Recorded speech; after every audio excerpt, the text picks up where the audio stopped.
When I was chosen to crawl with performance artist Pope.L, I knew immediately the way in which I would crawl. He encouraged a crawl that would be the most challenging. For me, that meant going back 30 years into my memory and reawakening my Tortuga Crawl. Back in 1990, Gabriele and I had erected a tipi in the oldest shantytown in New York. We lived in it for over 2 years. An Arkansas trucker couple visited one day. In water tanks attached to their semi-trailer bed, they weekly delivered live carp, frogs, and turtles to the surrounding Chinatown restaurants and vendors.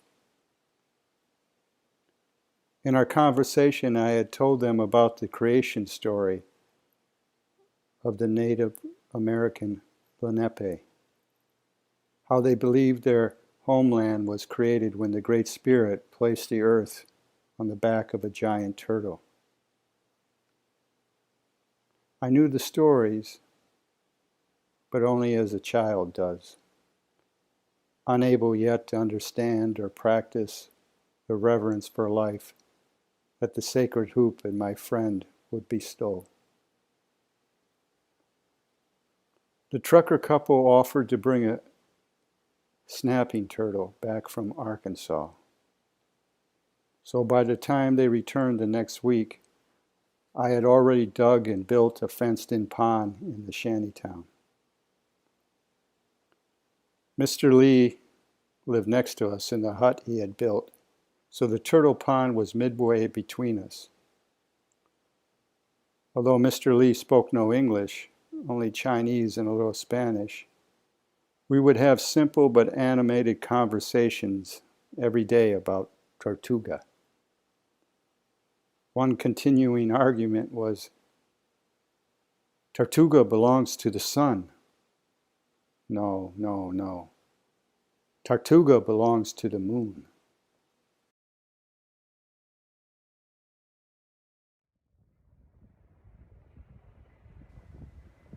With siphoned electricity from a city streetlight, I hooked up a large aquarium aerator in the pond so that the water wouldn't freeze during the winter. But once we had to be away from the teepee in the shantytown for 3 weeks, and the pond with Tortuga in it froze over. Mr. Lee's and my argument turned metaphysical. Tortuga is dead. No, no, no. Tortuga is alive. Because they can pull their head and feet, all their flesh except their tail, into their hard shell, snapping turtles have only one natural predator besides man: the American eagle. It's large enough, strong enough to grab hold of the snapping turtle by its tail, fly up into the air, and then dropping Tortuga on the hard surface of a boulder from a great height, cracks open his shell, exposing the flesh. The fire happened sometime after dawn. Mr. Lee and I would normally have been outside already, except I hadn't slept in the teepee that night. When I did arrive there about 8 a.m., half the shantytown was in a black rubble, and 5 or 6 police detectives were standing around. There had been more than a dozen fires at the hill in the 2 years we'd been there. Firemen always arrived, but never police. Walking up and around the partially burnt teepee, I walked right past Mr. Lee without noticing him. I asked one of the detectives what was going on. The detective turned and pointed. Somebody died. A few feet away was what looked like a mannequin. bits of clothing but no features. Amazingly, the charred, dead body was still standing in a half crouch with outstretched arms, resembling a Tai Chi position. It was Mr. Lee. I fell to the ground. I fell even deeper into some recess of my soul.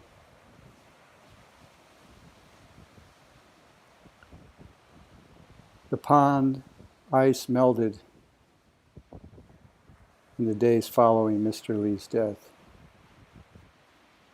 And when the giant turtle crawled out of the water, I crawled with him. I vowed to follow the spirit animal to wherever he led me. In the following days, to those who knew me, they saw someone who was in psychosis.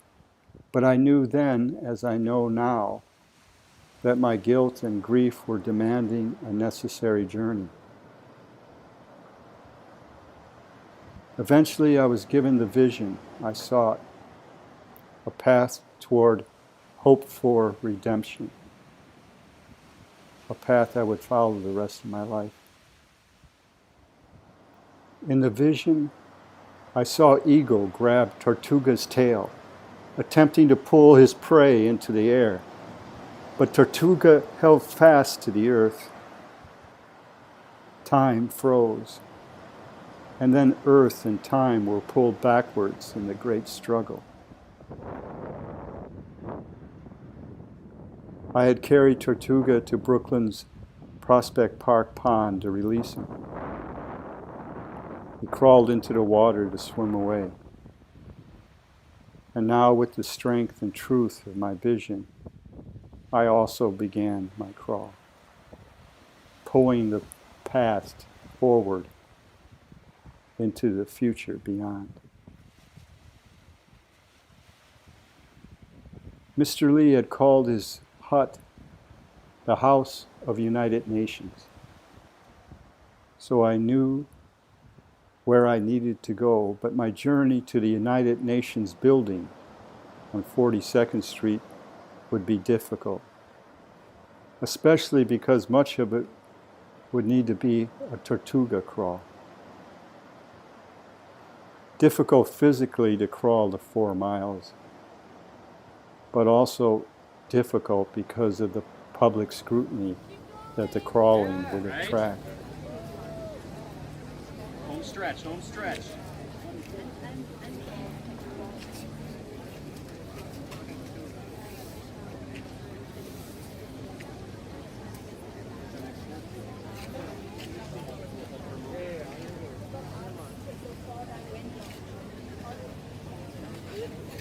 Right here, sir. Almost there.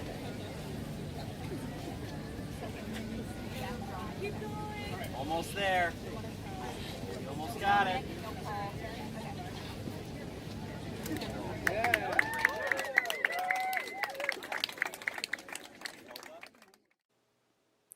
I have been collecting turtle emblems over the past 30 years. Sometimes I almost forget why I collect them. Regret and grief often haunt silently, even as they still so purposely guide one's dance and destiny.